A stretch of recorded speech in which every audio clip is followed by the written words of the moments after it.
Yeah, well, speaking of rather more extreme weather conditions, when Storm Goretti swept across the UK earlier this month, it was the southwest of England that bore the brunt of one of its most damaging elements, and that was the gale force winds. Across Cornwall, in particular, thousands of trees were felled. Now the county is still clearing up and counting the cost. Here's Kirk England.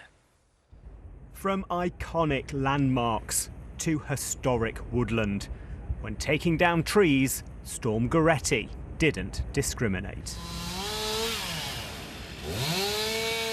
First tree came down on the house. We had 3 mature oaks at the front, very large trees, 30, 40 foot high, and one came down, hit the roof, and then another one came down. I'm just outside Falmouth, and it's clear to see the impact of Storm Goretti. The majority of the trees along this stretch of road have been completely flattened. It's all gone. Yeah, and the few remaining mature trees along the roadside are going to be taken down as well by summer, so we'll be able to see the hills in the distance from the house. Massive change. Massive change. Things have changed here too at the National Trust's Godolphin estate.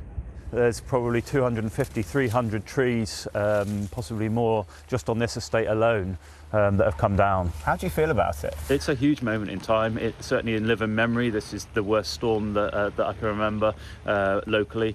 Really significant and just really hard to comprehend.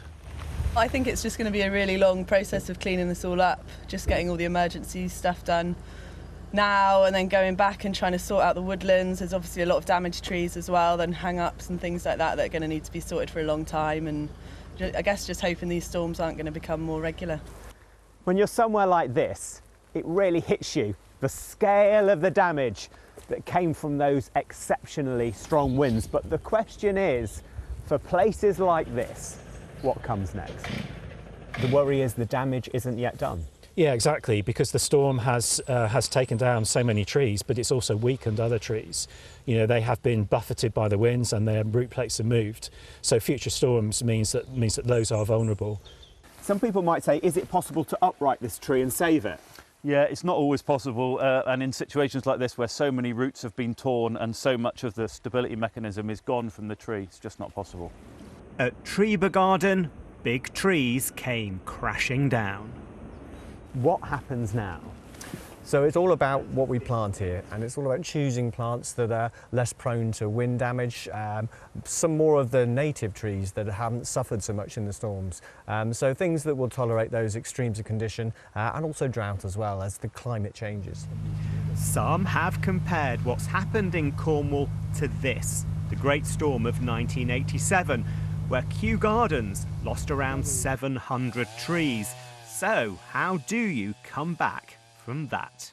Making sure that we're choosing a species or a tree that's going to survive for the long run. So we're looking at the longevity and the drought resilience of those trees and making sure that we're going to choose something that's going to be here for the next 100+ years.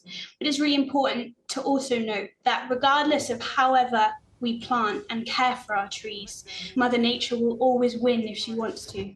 So 100 miles an hour, there was nothing that they could have done to foresee or save those trees. It was always going to be Mother Nature's choice.